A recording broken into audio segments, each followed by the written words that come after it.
How are you all doing? Welcome to another episode of PG Radio. On this episode of my podcast, I have with me Kirat Randhawa. Did I get your name right? Kirat is a contemplative mentor. Is that accurate? Mm-hmm. You study psychology, but you're also building your major in contemplative sciences. Yes. And then also you're a meditation instructor. Yes. How does it feel to be crowned with the opportunity to be on PG Radio after doing all of that? I am absolutely... Tell me you're honored. I am completely honored. Welcome. I have been looking forward to this since we spoke the other day between plants, between two ferns, if I may. But I think you have some very interesting ideas, and I want to pick your mind on some of the ideas that sort of coincide with my ideas. But before I get into any of that, I want to brief on what a contemplative mentor does. I'm still unsure. Okay, so the name came to me in a dream about a year ago. That's how you know good stories about it. Begin. The name came to me in a dream. Essentially what it is, it's mentoring other people and navigating their inner experience. And it's doing that by using contemplative practices. There's a wide range of different practices that can be considered contemplative techniques. But the ones that I specifically use are meditation, mindfulness meditation in particular, journaling, so like prompted journaling entries, and then facilitated dialogue.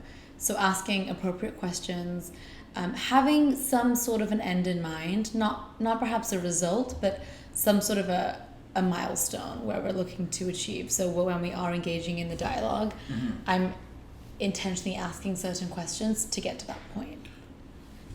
So would you say you are like a meditative psychoanalyst? Does that fit the part? Meditative Freud? I suppose in essence, yes. But I would heavily emphasize the part that it's still in training. I'm still very early on in a lot of my work, and I have the blessing of having so much left to learn.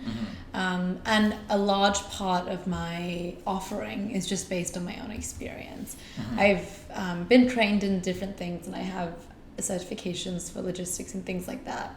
And those have been very, very valuable. But I think that the biggest value that I can offer anybody I work with is speaking from my heart and sharing my own experience. And in doing so, supporting them in being able to do the same. I'm fascinated by the subjectivity that you you consciously allow to bleed into your work, because both you and I understand that it can be, that there is an inherent risk that comes with it. But I want to get to that. I'm not worried as such about the risk coming in with you because of the conversations I've had with you, but I'm more curious, what kind of people come to you for mentoring? What is the range of people that you address? So it really depends. Well, the Contemplative Mentoring Program is very new. I only launched it a month ago. So right now who I'm working with are people that I've worked with in groups before. Some people do have traditional psychopathologies, schizophrenia being one. I am aware of the danger that it comes in working with these clients and really understanding the different experiences that one can happen internally, especially if there's distortion involved or an experience of psychosis, for example. But I am really careful to ensure that anyone that I'm working with recognizes that I'm not a therapist.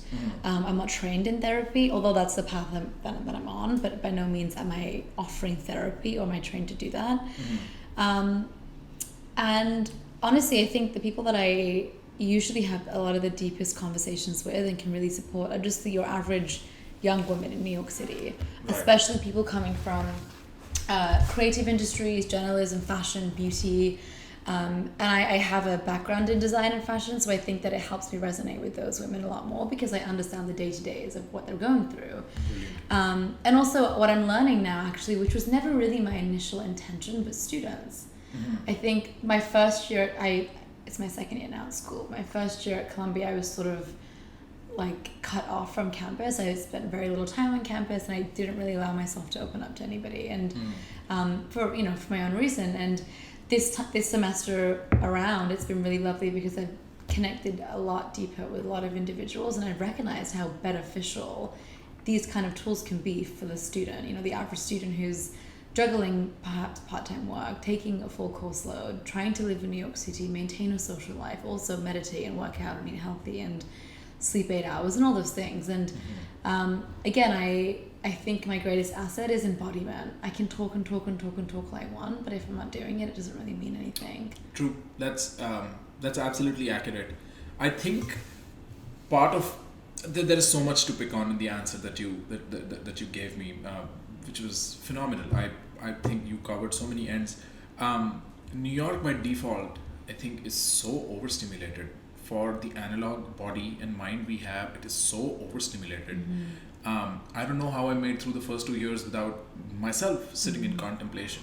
But the more interesting bit that I want to pick on is you telling me that there is that schizophrenia is part of, say, the client, the clients that you have. It's a potential part, if not really a part already, because that sort of adds to what I was referring to before, the risk of subjectivity. And we understand that schizophrenic people, their subjective senses are all over the place, right? Is there an art to introspection? Is there, you see what I mean? Is there an art to being able to introspect properly, or anything that comes up is how do we make sense of that? Yeah, that's a really beautiful question, and I smiled, right as you said that, because there really is, and I know this by virtue of not being so skillful and introspectively engaging in myself beforehand. And I think that's where my Buddhist practice comes in, because it's so useful to have a framework where not only are you engaging with your subconscious and you're engaging with your unconscious and doing this internally, so it's really just your word against what happens to be appropriate on someone else's behalf, but you're, by virtue of engaging in certain contemplative practices, Buddhism in particular, you're engaging in reproducible modes of introspection. So this has been done for thousands of years, and the essence of Buddhism in particular is the fact that it's a valid approach that has been taken by many people and has worked. And that's why I really was true to the practice, because I was drawn to the practice was because it wasn't the Buddha preaching by any means, but he was simply like, oh, I did this thing, it worked for me. I'm more than happy to support you in doing the same. But he simply just shared step by step his methodology of what he did. And a teacher that I listened to a few days ago, Scott Tusa, he said something really beautiful, and it was about how Buddhism had been studied and refined for over 2,600 years now, and that's why there's value in that, because it's 2,600 years of commitment, investment, and deep unraveling of the practices. So that's why we know they work, because it's been happening for so long. So when you're engaging in these practices, you're referencing the map. You're referencing certain lineages or certain practices, their foundational map. And the empirical consistency behind these practices, and right? I think it's important to also emphasize that Buddhism in particular always couples their experience with study. You have to study. Somebody who sits down and meditate but does not pick up a discourse, doesn't study the sutras, doesn't engage in debates, in discussions. That's not Buddhism. That's not Buddhism. That is not what it is. And I mean, he emphasized, and not just the Buddha himself, but any awakened teacher, and even anybody who's seriously on the path now is dedicated their life to it. Like the study of these practices is very, very important, because it provides a conceptual framework. So when you are navigating, you're like, aha, this is what it is. And most people come into Buddhism or come into practice after studying something. They've read a book, or they've heard a talk, or whatever it is. So they understand conceptually emptiness, or non-duality or interconnectedness. And then when you experience it, by virtue of studying those things, by knowing exactly what the different points are, the 4 steps of this and the 5 steps of this, you're experiencing highly it. Detailed, by right. I mean, there are so many lists in Buddhism. There is, it just doesn't end. Right.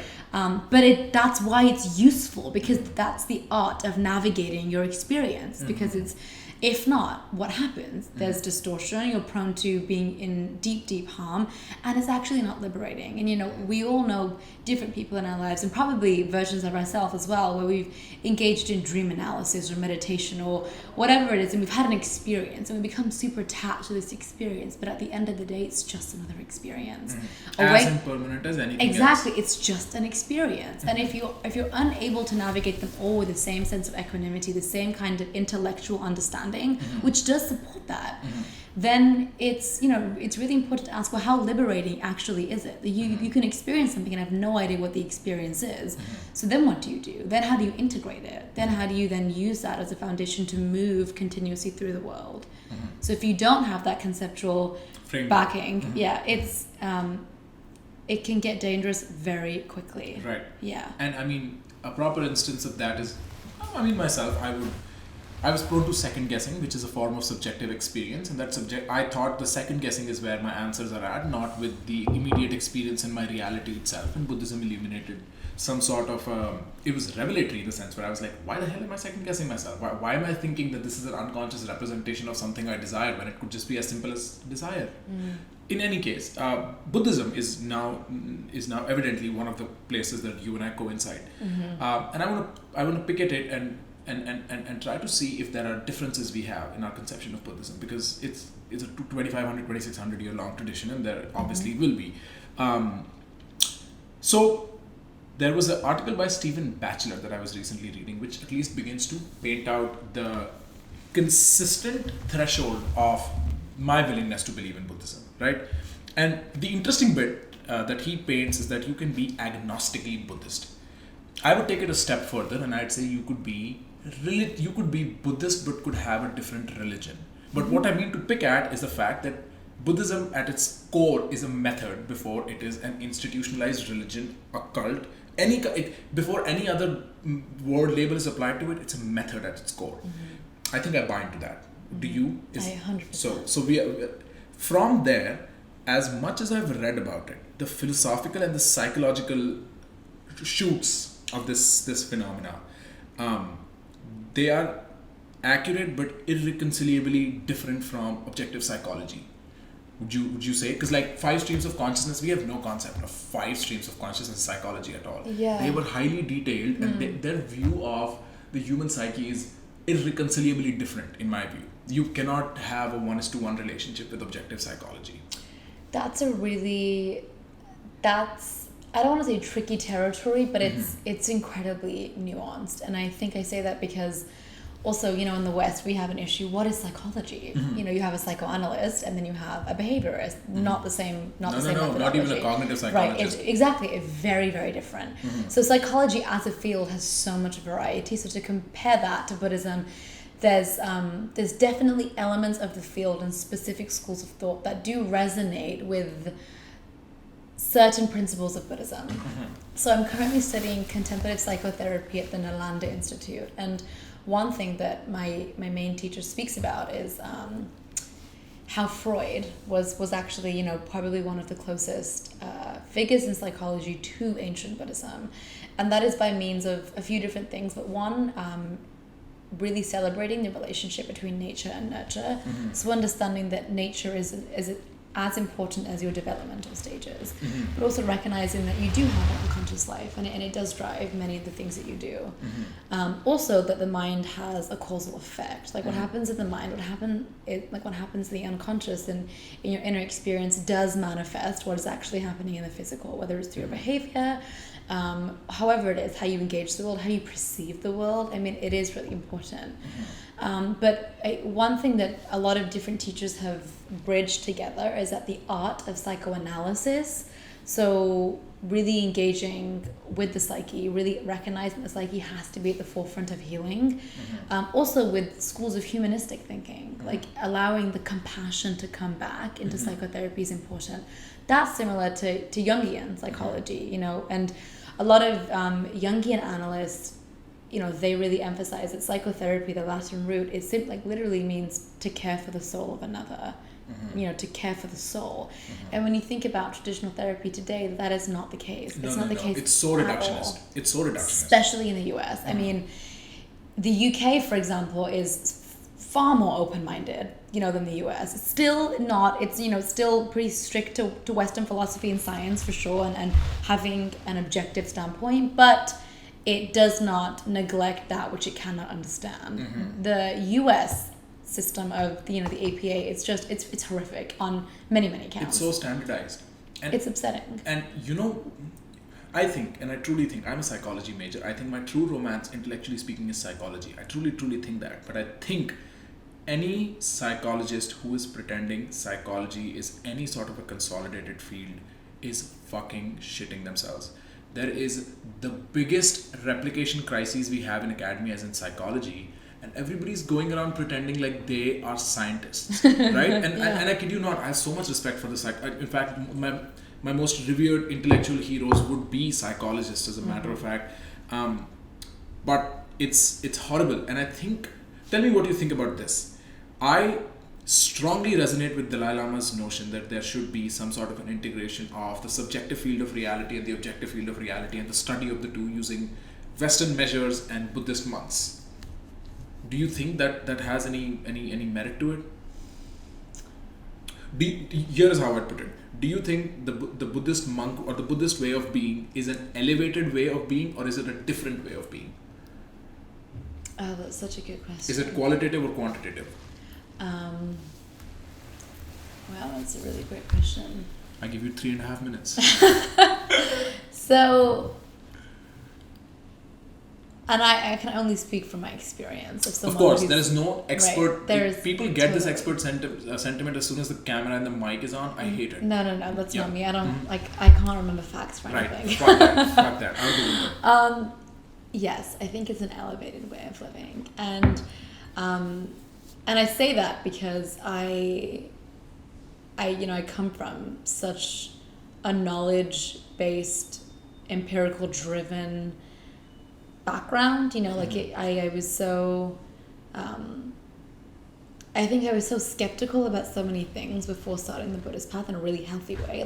That still carried over. Although it's important to mention that I do have a really mystical background at the same time. But I think when it came to education, or when it came to knowing myself, really transforming myself, it was very fixed on the material. It was life goals, and it was values, and it was finding a structure that I could navigate the world, and I could build relationships. It was all things that I could touch and do and act. The Buddhist path for me has just been,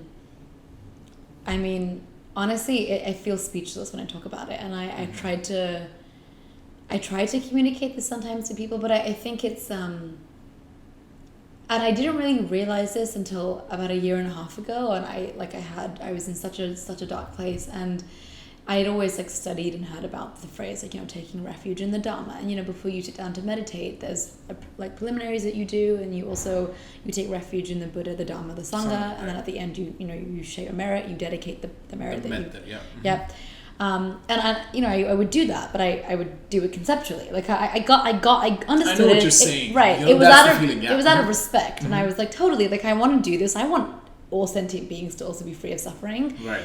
And it wasn't until about 1.5 years ago where I had nothing outside of me that I could place my stability on, nothing except the Dharma. And I was oh, this is what it means to take a refuge in the Dharma. This is what it means. And it completely transformed my pain. Completely. And that coupled with lots of other different things, and we'll get into that. Plant medicine, journaling, traveling, is a big one, but it is an elevated way of living, and I think because it highly emphasizes empiricism. Look at what you experience, look at what you can observe. I think you're bang on. I'll tell you what I think about anybody who's hurt by the proposition that the Buddhist way, and I mean it very, very distantly, objectively, not in a personal way. Anybody who's offended by the notion that the Buddhist way could be an elevated way of being, does so because their previous beliefs are irreconcilable with Buddhism. I think the hack to all of that is the fact that you can be agnostic and Buddhist, that the Buddhism is a method. And what it's a method of is exploring the subjective realm. We were just talking about it right before we switched on the camera, we are so bent on the objective right now, we've forgotten the language of belief. Even though our subconscious is filled with belief, we've forgotten the very terminology of belief. And what that means is we've forgotten to give enough weight to our experiences, to what is subjectively present, actual, real, phenomenal. Right here, right now. Right here, right now. It does not add up with the mathematics book I read once. how long was I going to pretend to continue to do that? You know. Totally. I mean, I think it's really fascinating because we hadn't really had a long in-depth conversation before your personal experience. All you had done was ask me 3 questions that started with why and ended up with a question mark. It was just like, I remember we spoke in a party and I said something, you were like, why? And I was like, whoa. And you were like, why? And then there was a third why. And I was like, I don't know if this is a party conversation. I need to sit down sometime, Kirat. But that's the only conversation we had. Sounds like me. But I had like, communicated with you enough to know that, objective science was for sure a lot of, perhaps your values, your attention was, I want to say. And then when we reconnected about a month, a few months, 3 weeks ago, I'm at the cacao ceremony, and you were explaining your experience. I think it's really beautiful because it's like a tiny seed that's being planted, and as you continue to practice, exactly, and it just continues to grow and grow and grow, and your contemplative growth is in perfect alignment with your investment. That is just like the fundamental thing that I would tell anyone that I work with, or even just people, like your contemplative growth is in alignment with your investment. When you invest in it by virtue of paying attention to your experience, committing to practice, studying, however you want to do it, and that can be through anything is a contemplative practice if you bring the right kind of awareness towards it. That is proportionate to the kind of experience and the kind of level of understanding you'll have. And that's not knowledge or intellectual understanding, but embodied wisdom. That's experience. Yes. But I want to ask you this because I think there will be a difference here. What is your method of going about contemplation, or what is your method of approaching Buddhism? How is it that you, or what is the school you follow, and how is it different from mine? That's what I want to get at. Okay. So I initially came into Buddhism just through like the regular mindfulness lens. Like I was studying all the teachings, primarily Theravadan teachings, like the Hinayana vehicle, because that's all I had access to, like just all I knew about. And I hadn't met any teachers. This is just like purely my own articles, books, etc. And when I moved to New York about 4 years ago, I started going to gatherings and events, and then I ended up working at a meditation studio, and then a different yoga studio, and then I just kept finding myself back in these places. And every teacher, that I had deeply resonated with, and I had met a lot by this point, just like, just different, not lamas, but like different teachers that were working in the city. Few lamas, but not very many. And anyone that I'd resonated with was Tibetan. And I was like, well, what's happening? There's some sort of underlying thread with the way that they're communicating these practices, and the way that they're sort of moving through the world with this understanding that I'm really, really like truly resonating with. And it sort of just stemmed from there. And I was training to be a meditation instructor, and we could pick a mentor, throughout the practice. And the mentor that I picked was this amazing teacher, Dr. Ponsak. And my first time, sitting in his class, I felt this visceral just love.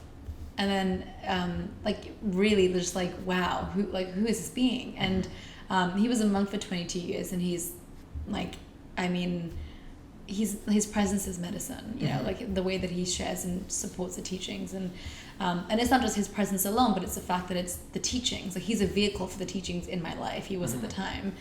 And so I found myself in Tibetan Buddhism, and I didn't really choose it. I didn't go and do different courses to learn about the different vehicles and learn about the different schools. I just it just happened. Walked into it. I walked right into it, and it caught me really beautifully. I remember you telling me, because my understanding of this contemplation is more the Goenka Vipassana understanding, right? Which is sit down, observe sensations on your body, observe your breath, observe sensations on your body, do metta, and get the fuck out, do your shit, right? And you seem to suggest that it was a little too masculine for your taste. And I want to pick at that. What is that? What is your practice like? How is it different from my practice? So,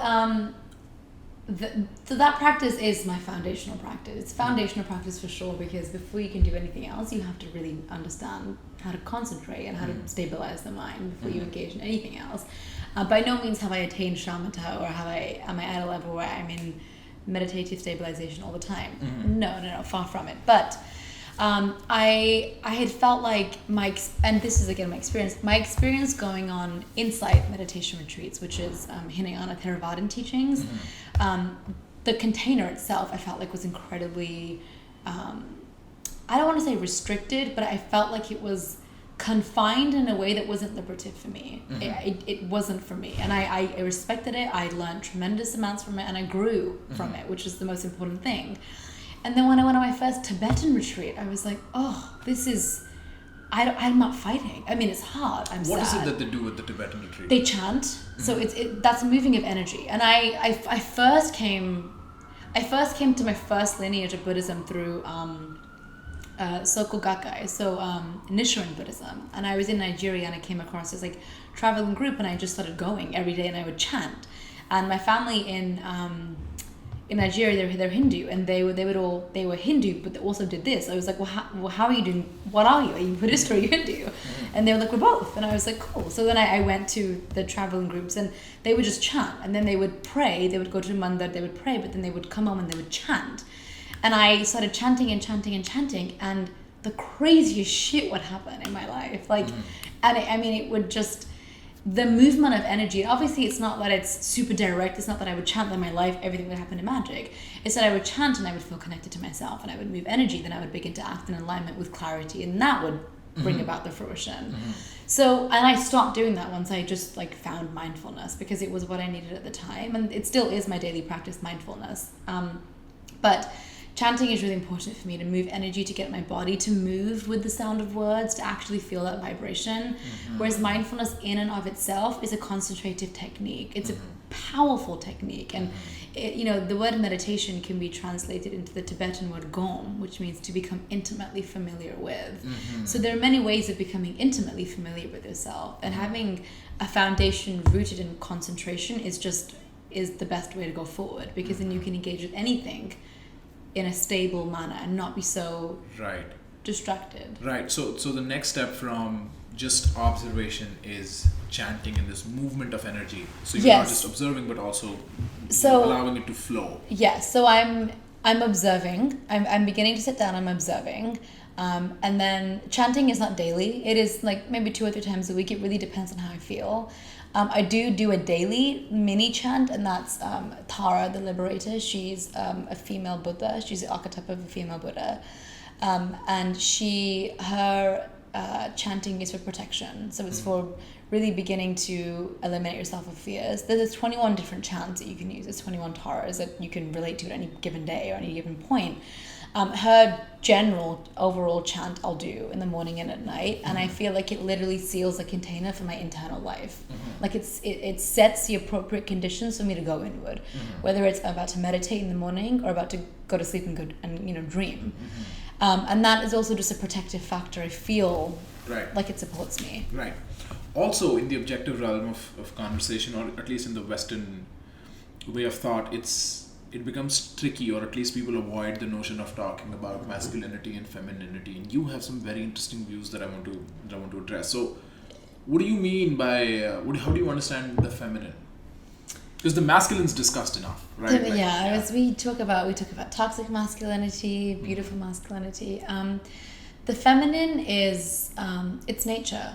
It's absolute flow. It's a recognition that it's that movement through life need not be difficult or stagnant. It is ease. It is tremendously ease at its finest. And ease is not to be confused with easy.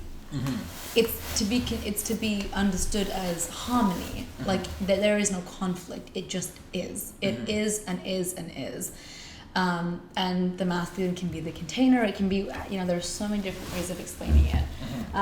And for me, that's the essence of it. It's being in harmony with nature. Flow.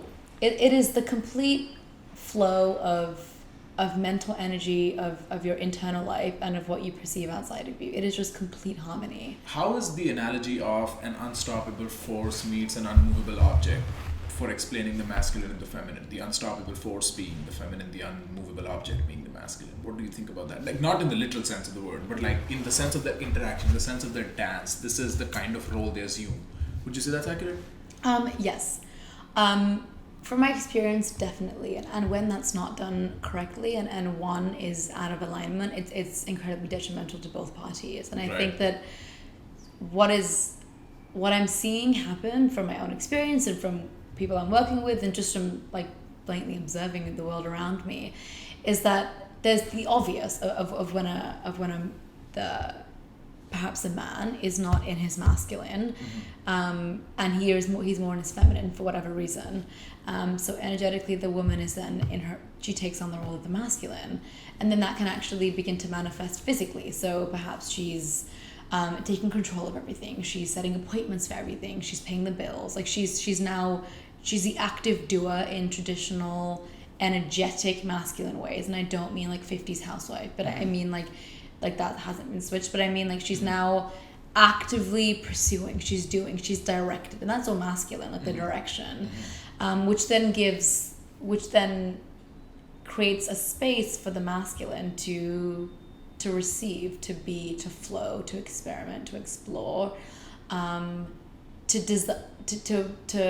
act in a way that you can be seen. So then when the masculine, say if the woman's in her masculine, she can then begin to tap into that intuition and do that. Look at this person, give the energy, give the attention. Right. We all know that. Like that should be in balance. Like it should be the other way around. So do you think the ideal state is when the man is in his absolute masculine and the woman is in her extreme feminine? No, so that's my second theory. Right. From my experience, hypermasculinity is just as detrimental, if not more, than when a man is in his feminine. If a man is unable to dance with his feminine, it is so dangerous. So the yin and the yang notion. The yin and the yang, and it's dangerous because it's harmful to the feminine energy. It is incredibly, it feels dominating in a way that actually isn't supportive. It feels exhausting. And the example that I visualize when I've been in these situations, or even family situations, or like I've seen it around, it's, it's a flow, it's like a bridge. And if you have the masculine on one side and the feminine on one side, and if the feminine is giving, love or attention or affection or whatever, like she wants the masculine to do something about that. And if he's unable to sit in his feminine, if he's unable to tap into his heart space, his space of receiving, he can't receive that. He can't receive her affection, her love, anything, any energy she's sending his way, he can't receive it. Which then means it's a truly unmovable object. Exactly, which then means when he cannot receive it, he cannot recycle it and give it back. Which means she's left feeling depleted. She's giving and giving and giving. It's not being received, and then it's not being given back because he has nothing to receive to give back. Right. Because he's unable to receive. Yeah. That is, and I think that is more dangerous, and that is what I'm seeing now more than the other way around.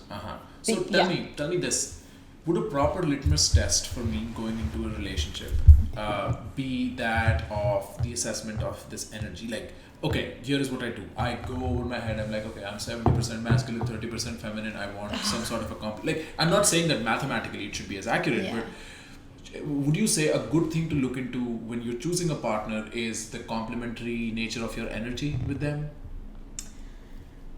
Yes, but that's not the only thing. Of course not. I mean, I don't mean to say that. Of course. But that would be a good litmus test to begin with. Because, I mean, everything could match, but if this doesn't match, everything's wasted. Yes. Right? It could be a make or break. For sure. And I mean, actually, oftentimes when everything else matches except this, it ends in destruction because it's not in harmony. Would that be a good litmus test? Yes, but I think it's a lot more subtle than we think. It's less about, okay, so say for example, if I'm going on a date, it's less about, is he paying for everything? Is he opening up the door, or is he pulling my chair? Although yes, I'm paying attention to all those things. Of course you are. I can tell that you're. I'm paying attention to all those things, but also recognizing how he holds himself. How does he move? How does he respond to the people around him? Like, how does he make eye contact with other people? Like, how does he do things? How does he meet the experience? Because that's really important. And I've been in situations where the men that I've encountered with fit the box of the feminine. They're hyper feminine in what they do. That they're doing things that are perhaps more in flow, more creative, or they're receiving, or they're a model for whatever it is. Like they fit the box of the feminine energy, but their presence feels incredibly grounding, and that's how I can best support it. And I feel like for the other way around, what I've known to be true from my own experience is that there's something about the presence of a woman that when a man is grounded, her uplifting / a little mischievous, but also just, I think, I don't want to say chaotic, but yes, in its essence, but I think it's nourishing and sort of,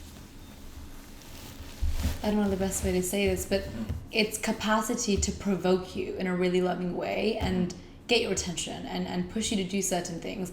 That feels really comforting for a man. You know, when he's grounded and he's stable, to have that, it's so refreshing. It feels light again. He feels like he can play. He's playing. That's what the feminine does for the masculine. Whereas for the feminine, typically, if she's operating in her feminine, she's in flow. She's playing, and she's like, wait a second, I just need a rest. I just need a ground. Right. And that traditionally has turned into, okay, then he's going to pay for the bill. He's going to get the house. Like, because that's what we've had those associations, and those aren't wrong, but that doesn't have to be the way that's it has the to social be. architecture through which it is funneled in some Exactly, sense, right? because he doesn't have to pay for the bill for him to be in his masculine and for you to Right. feel incredibly safe and grounded. Right. But also, there are men who pay the bill but don't know how to actually be in their masculine. So it's Right. like, you can pay the bill all you want, but if you can't hold the space with stability, it's useless. So here's what I'll do. I'll invite you, and you can say no to this because it might be a little tricky, especially in the spur of the moment.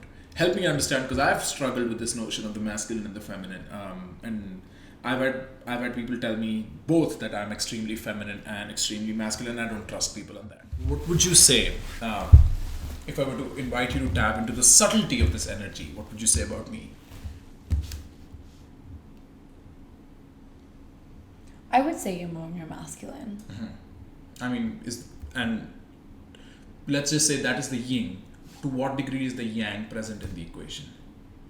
Because I'm kind of fond of my feminine. I'm kind of fond of the fact that I can play around. In fact, part of the reason why I'm fond of the feminine is also because I grew up around my mother more than my father. And she, before I had a concept of any of this, was pushing the more feminine values, intuition, instinct. And not just that, but also this notion that whatever I do, I must have a feeling of wholesomeness that I, with all my articulation skills, cannot even begin to explain. It comes from my mother. My dad, on the other hand, be like, give me the pain, I'll get this job done. You know, it's typically how the masculine operates. What would you see? How much would you say is the yang and the yin for me? Present right now in this dynamic, between me and you, or between you and you? I mean, if there's a bifurcation, I would like to understand that too. So I would say between you and I now, it does feel like you're more in your masculine and I'm more in my feminine, and I think that's by virtue of also you facilitating this conversation. Sure. So right. then I'm just sort of following your lead in that regard.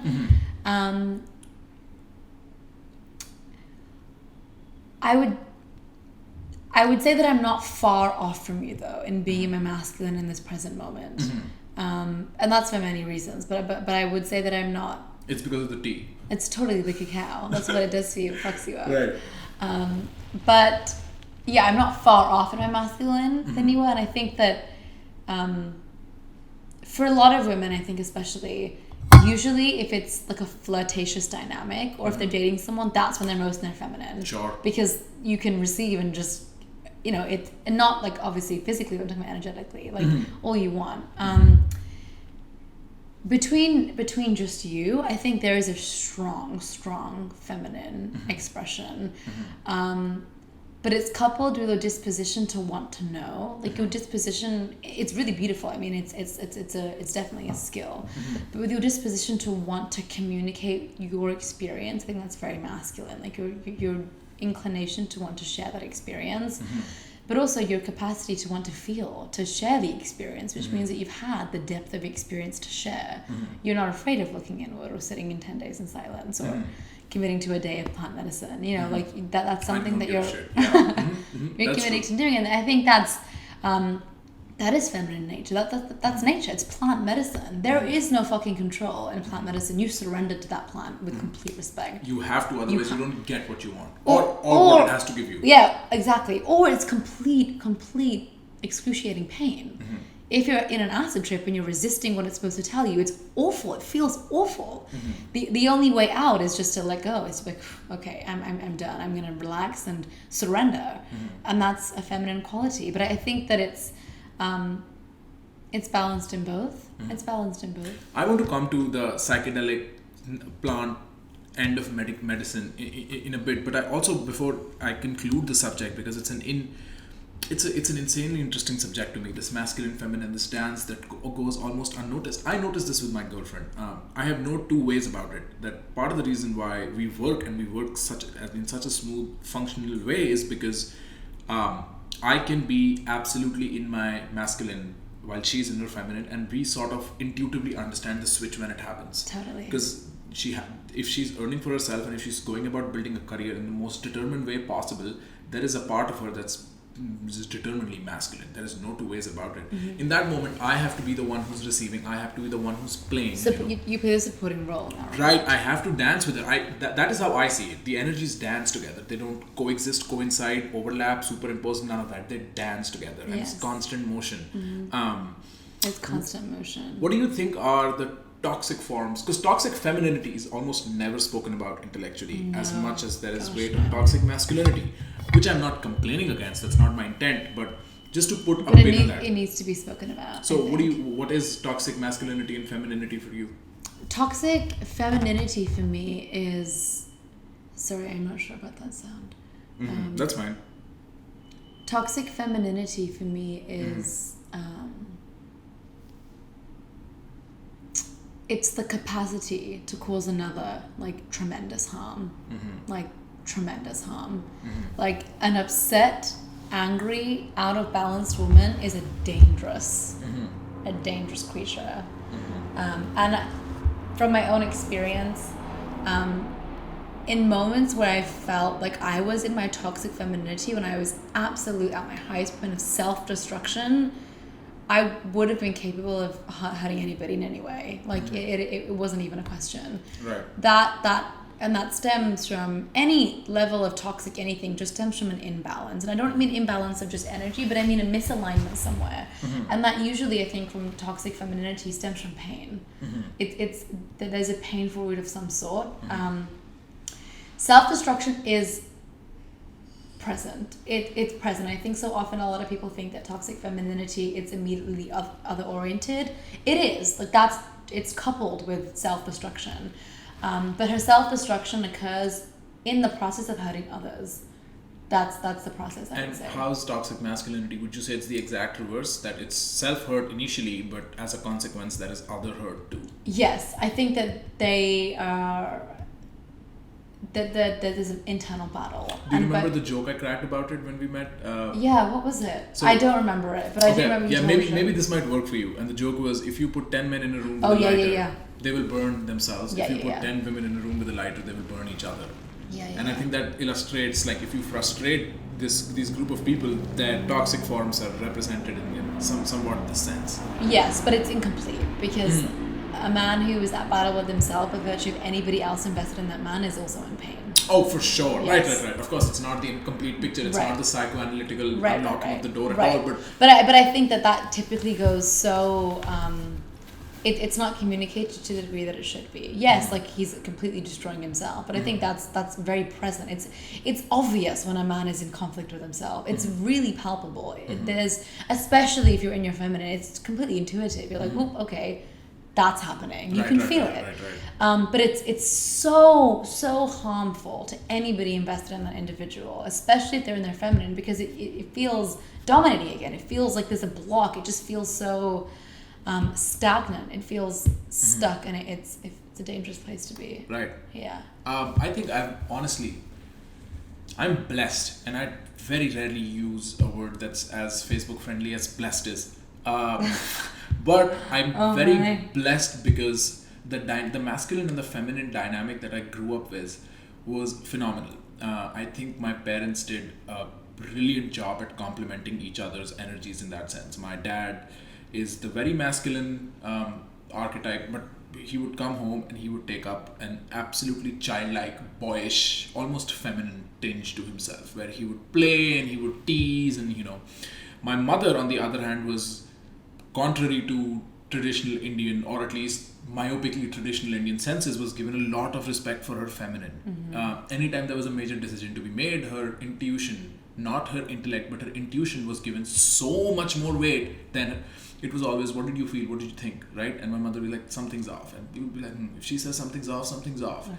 And my mother prospered and my father prospered way beyond what I'm pretty sure they ever thought they would prosper. both emotionally and then materially. But here is what it made me realize after a while, and this is what I want to get at. My mother does not buy into the contemporary narrative of feminism. She thinks there is an element that she cannot intuitively make peace with. And given how much she's prospered, in fact, the fact that she's more powerful than my father is in the material outside reality of social hierarchy and whatnot, it sort of made me feel like there is a possibility that the notion of gender equality, the way we understand it, feminism might have a monopoly on its definition, that there are other ways, rather differentiated ways, and I don't mean to suggest a dangerous hypothesis here, to promote gender equality. Incongruence, but equality. What do you think about that? Or is my question clear? I can rephrase it. So you don't think there's appropriate ways to express gender equality? My point is that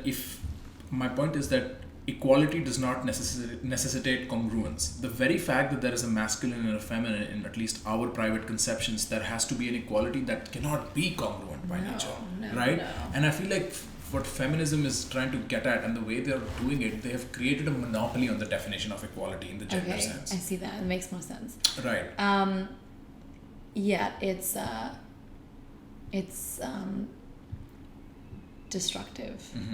I think it's destructive because they're, in a way, to maintain equilibrium, what this movement has done is take hyper-masculine values that have worked very, very well for the masculine and have completely bombarded the feminine toolbox with these values. And it's just, it's caused a lot of harm. And it actually is, it's super controversial for me to say this as well. Of course, I realize the discomfort is palpable. Yeah.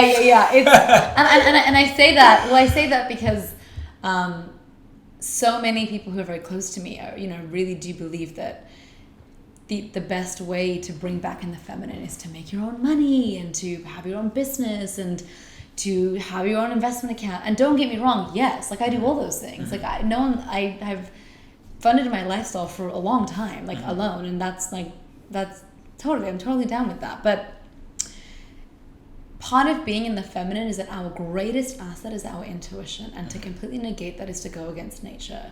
Not only are you disrespecting nature, but you're completely destroying yourself. You cannot possibly be flourishing on a level of like internal equilibrium if you're going against your nature. Right. For sure, you could totally be making more money than your husband. You could be, and not saying your mom, because your mom's obviously following what feels natural to her, but this new movement of like, okay, I'm not going to get married, I'm not going to have kids, I'm going to buy my own house, I'm going to be, what I'm going to do.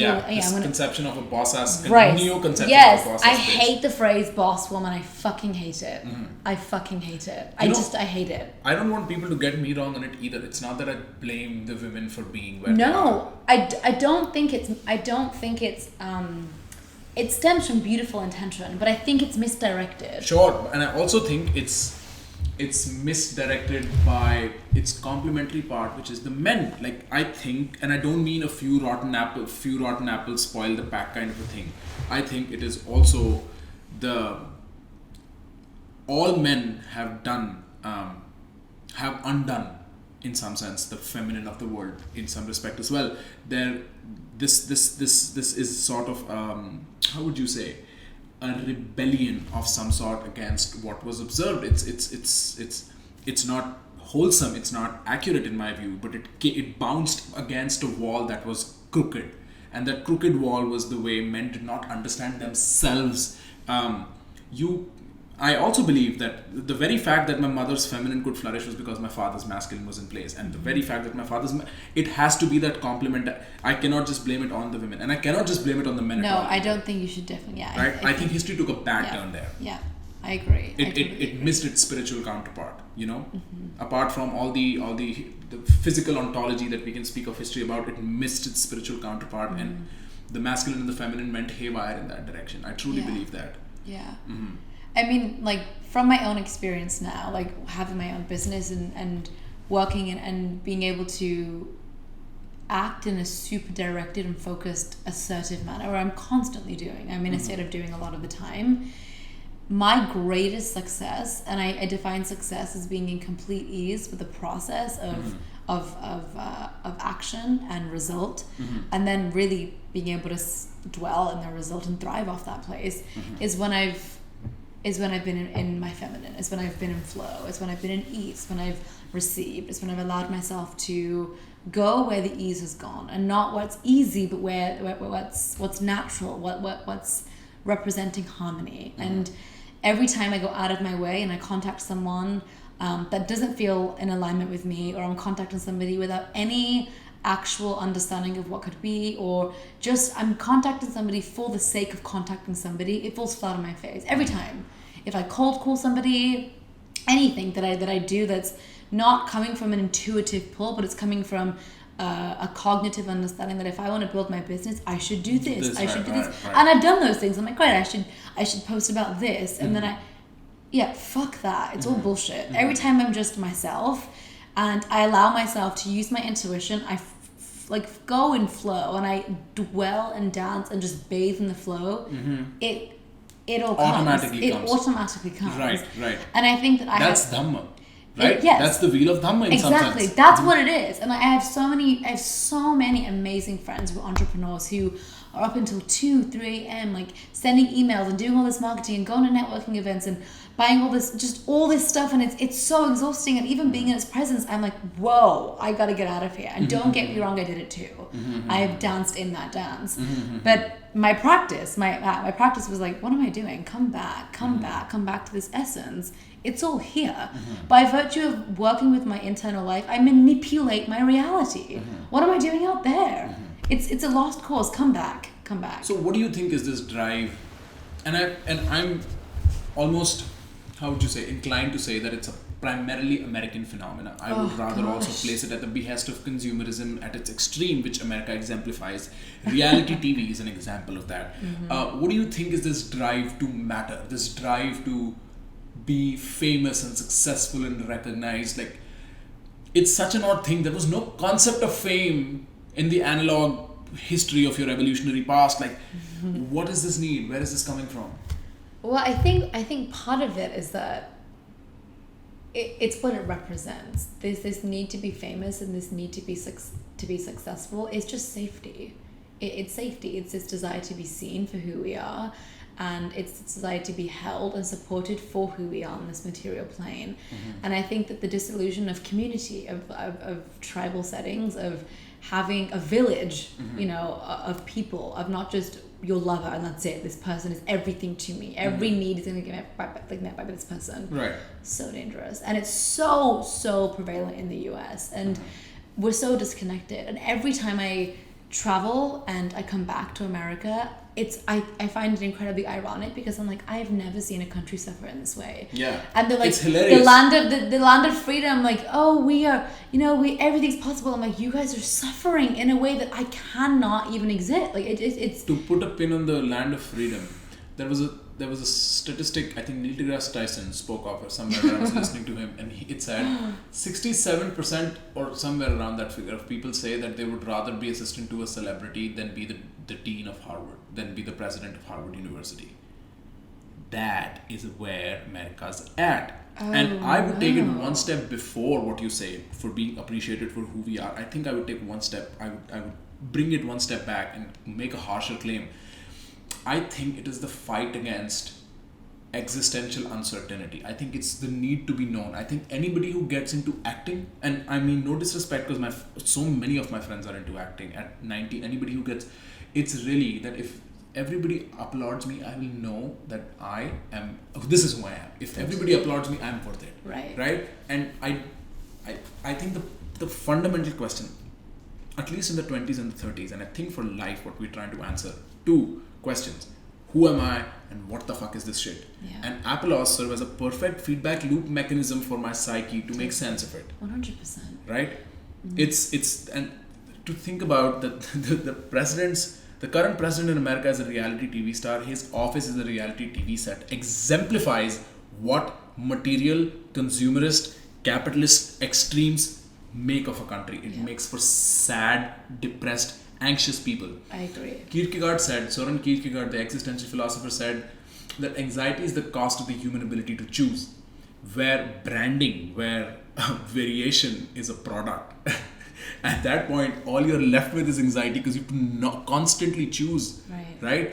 the freedom of choice does not look like, oh, I can choose this or this. The freedom of choice looks like no matter what I choose, my outcomes will be delivered to me. That's true freedom of choice. Right. I think in that sense, capitalism is a way of creating its illusions. Even though I'm very pro-capitalism, I get to a place where I'm very, very critical of it, especially around issues like this, climate, mental health. I shoot them down very harshly.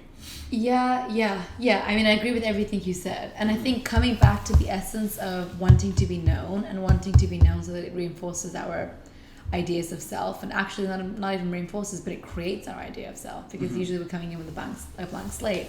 It fundamentally comes back to the need to belong, the need to belong, the need to belong, the need to belong, which is why the dissolution of community and the absence of having multiple people, outlets of social support, of love, of emotional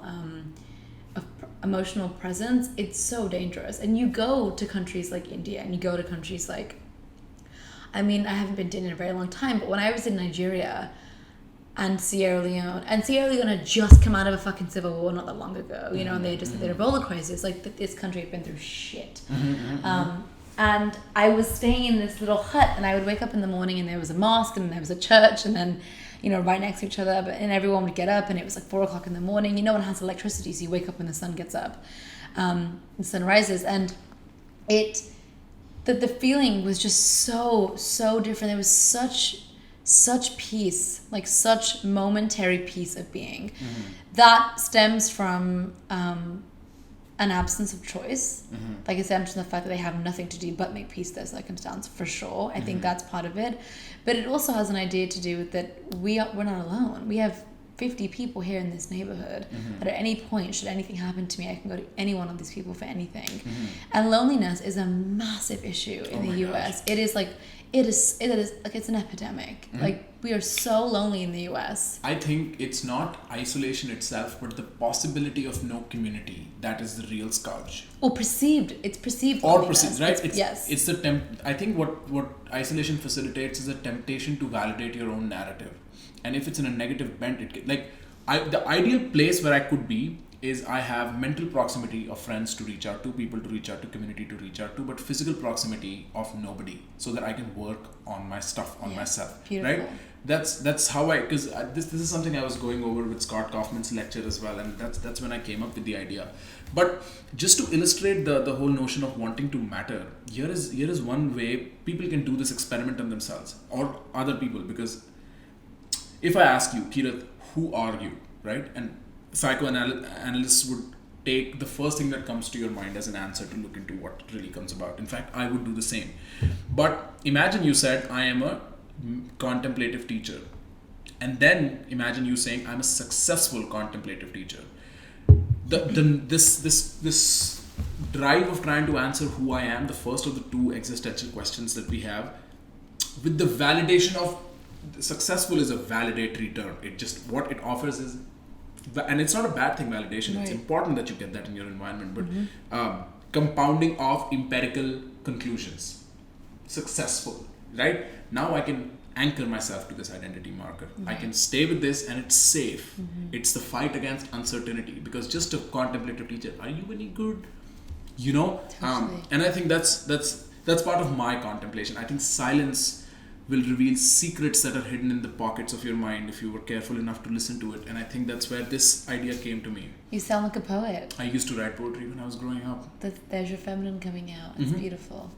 And it's funny because it comes from it's an inheritance from my father and my grandfather. They were poets. Oh, wow. I was just trying. Tell me about your experience or your integration of plant medicine, indigenous technologies, or even like the one exception we have, or two exceptions we have in the form of LSD and ketamine, in terms of whether your personal experience, if you're comfortable, I don't want to push you there, but if you're comfortable in your experience, in your research, in your academic, intellectual standpoints, or whether in your practice, if you ever include that. What do you think about these things? I think they're nature's medicine, and I think that I was asked a question by a friend a few months ago, and she said, if you could gift everybody in the world one thing, every being in this world one thing, what would you gift them? And I said I would give them, I said plant ceremony. I don't know if I'd pick psilocybin, but I said plant ceremony. And she asked why, and I was like, because we have no idea, Yep. no idea at the magic that exists. I think a proper place to put full stop is we have no idea. Full We stop. have no That's idea. It. Like we have no idea. You know, but I've always had this very childlike perception of the world. Like I do feel like I'm in a constant state of marvel. Like I'm just always in awe. I'm like, wow.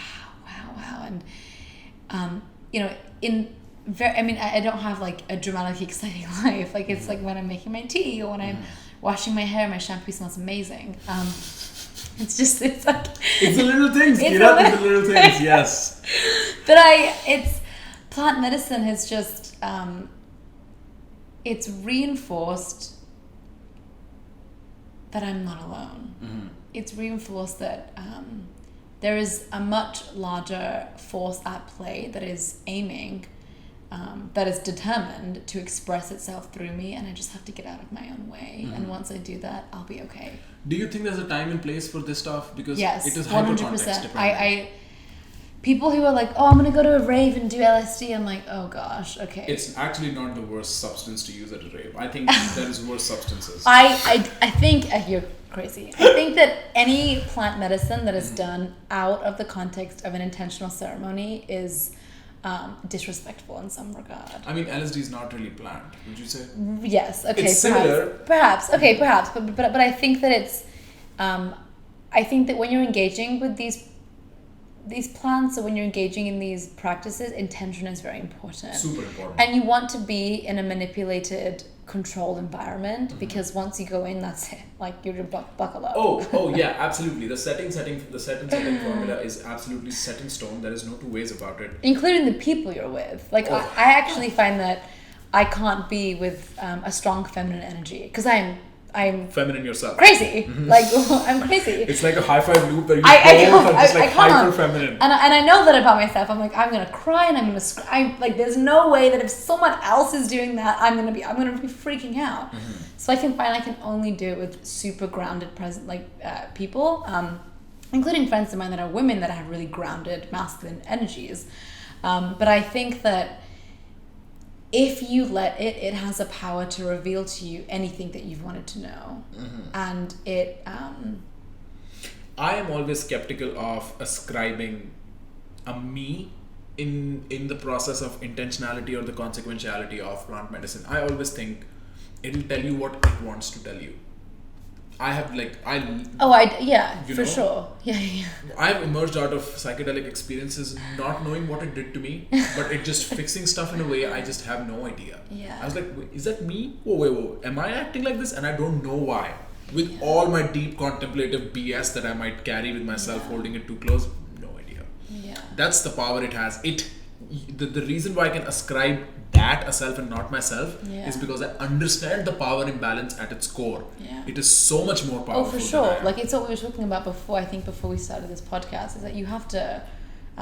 A good friend of mine actually recently just told me it's almost like you're subservient to the plant. Like you fucking you become down. a vessel to it. You bow down. Yep. Like you bow down, and there's no point of control. And it's not liberating. If you want control, if you want those things, great. Don't do plant medicine. Then don't do it. True. Like don't do those things. If you want to sleep, don't have coffee. Exactly. Like it's life is profoundly simple in so many ways, and we want to make it so complicated because we're like, but I want that, but then I want that, but then I want that. I say, well, actually, what do you really want? Get back down to the essence of all of those things. You're not in conflict. It's not really in conflict. It's a falsehood. You're an illusion. That's what you're. You're not really actually in that much conflict. You need to come back and recognize how you're creating this conflict and why you're doing it as a way of still feeling like you're in control. Because if you're in conflict, you can choose. Maybe I'll do A, maybe I'll do B, maybe I'll do C. The decision's not yours. Once you recognize that, life becomes simple. You're like, not even me. And, that is controversial in some sense, because then it comes back to the notion of free will. Oh, yeah. Well, then, what's free will? Yeah. And I don't know. It's an insanely complicated topic. Yeah, I think you might. Yeah, I think it'll get too winded. But here is what I was trying to get at with Scott as well, who was interviewing right before, and that is the overlap of meditation, deep meditations, and psychedelics. And the reason for that is, I watched a documentary back to back on psychedelics and meditation, but I was thinking about. Have you heard of Neem Karoli Baba? Yeah. Right? Do you know? Studies with Ramdas? Yes. So when Ramdas went to him and he had all his LSD and he just sat there and like, let's talk. Yeah. He was the same guy Steve Jobs went to. He was the same guy the Beatles went to and stayed with, right? Yeah. And there was something about him, and he might be one of the few Hindu monks that are actually monks. The rest of them, I truly believe I'm a lot with of you. them. Yeah, For sure. That's a whole fucking... Buddhist monks are usually Buddhist monks. Buddhist monks are Buddhist monks. Hindu monks is a whole fucking corruption system happening. It is. Dude. That's what I want to write. Else. My final thesis on, as a senior thesis, would be the economics of religion in India, because it is insane. I want to ask you a question. Where is Kundalini derived from? Do you know anything about Kundalini? I know some stuff about Kundalini. So, it freaks me out, but what would you, if you had to say that its philosophy was derived from a world religion? Would you? It's Hindu. Would you say Hindu? I would say Sikhism. That's what I'm really interested. But we can have this conversation separately. I don't know enough to... It just sounds very odd that Sikhism would have a belief so... The nature is very Hindu. The fact that there is the nature energies, is Hindu, but the actual methodology is Sikh. That they chant the Guru Granth Sahib. They do. I walked into a Kundalini class and I was like, wait a second, this isn't Hindu, this is Sikh. Literally they were saying Vaheguru, Vaheguru, and I was like, what is happening? The Kundalini that I've been exposed to does not chant the Guru Granth Sahib at all. Interesting. It was some weird snake from my bloody my tailbone that emerges and climbs up to my top, and this is some weird stuff. I think its essence is Hindu, but I do think that its principles, like it's like material principles, like taking on certain names and wearing certain, like they talk about the 5Ks, things like that, and it's like, wait a second, that's Were you sure that was Kundalini or like Khanda class or something? No. Oh my god, okay, I've been Did you get into the wrong room or something? I've been to way too many of those. No, I'm just interested about that, but we can have a conversation later. Right. I think what I was getting at is the overlap of meditation and psychedelics. Have you had any experience with that? Have you meditated? Have you known somebody who's a deep meditator? What do you think would happen if you put a Buddhist monk under ayahuasca? Oh shit. So to answer your first question, yes, I've had similar experiences. I've had experiences where I've meditated and then engaged in plant medicine and then meditated on plant medicine. That has been that's actually it hasn't been, I don't know if productive is the right word. Maybe productive. It actually, my experience was like nature being like, stop focusing on stop trying to do anything. So I was like, cool, I'm just not going to meditate. I have meditated before and after, which has been really supportive and necessary, because I think one thing that is super, super important to know, that the integration period of these practices is far more important than any other stage of this process. If you're unable to integrate it skillfully, forget it. You can just forget it. You wasted the opportunity. It can be wasted. It can be harmful, or it can just be plain foolish. Like it there's a spectrum of what it could do. The integration is very, very important. I've also gone on retreat and then like induced a state where I'm like, oh fuck, I'm tripping. Oh wow. Through meditation? Once though. Hey, No. We gotta learn that. I freaked out. I'm so sure. I left. I was like, not the retreat. I had to get out of the hole. I was like, what the fuck? I was freaking out. Was it a dark room? No, it was like open room. I was studying with teachers at Spirit Rock in Northern California. It's an insight meditation center, and I just was like, oh my god, I was tripping. I was like, I feel like I'm on shrooms. I'm not here. And we were engaging with different bodies of consciousness. We were like basically traveling through different levels. So the emotional body, the astral body, the intuitive body, the subtle body, there's quite a few. And then every time I would go to the intuitive body, I was like, oh my god. So I would then come back down to the physical realm, like the grounded body, and I would notice sensations, but then it would take me right back to the intuitive body, and I was like, oh my god, this is crazy. And you know, Buddhist teachers are so Buddhist, and I went to like to meet with my teacher after. I was like, what the fuck is happening? I'm scared. And she was like, it's just an experience. And I was like, okay. She was like, let me ask you a question. One of the most profound things anyone said to me, like question wise, she was like, is it liberating? And I was like, no, it's not. I'm tired. I'm exhausted. I'm overwhelmed. She was like, then don't do it. And I was like, cool. I just won't go there then. Like I'll be conscious enough not to go there. And that's why meditation is preferred for a lot of people because you can control it. You can be like, whoop, okay, gonna come back out. When you do plant medicine, that's it. 12 hours, that's it. You're not coming out. No. Right, you don't have control over No. that. I think the way you said cool when she was like, are you exhausted, don't do it, exemplifies how simple life is. And it's paradoxical, it's dialectical, it's not as simple as the fact is, you know, it's to what you said cool and the way you said cool that in my head, anytime I am faced with something, I hear a similar one. It is, you know, that's what you can do. But this has been absolutely phenomenal. Yes. How long do you think you've been doing this? An hour? Yep, an hour 10. Beautiful. Yep. I've had the best time. If you were to give this conversation a name, what would you name it? Made by heaven. Oh, hell yeah! Okay, that's what we're gonna use. That's brilliant. Made by heaven with Kirat Randhawa. Okay, hell yes. Okay, thank you so much for tuning in. Thank you.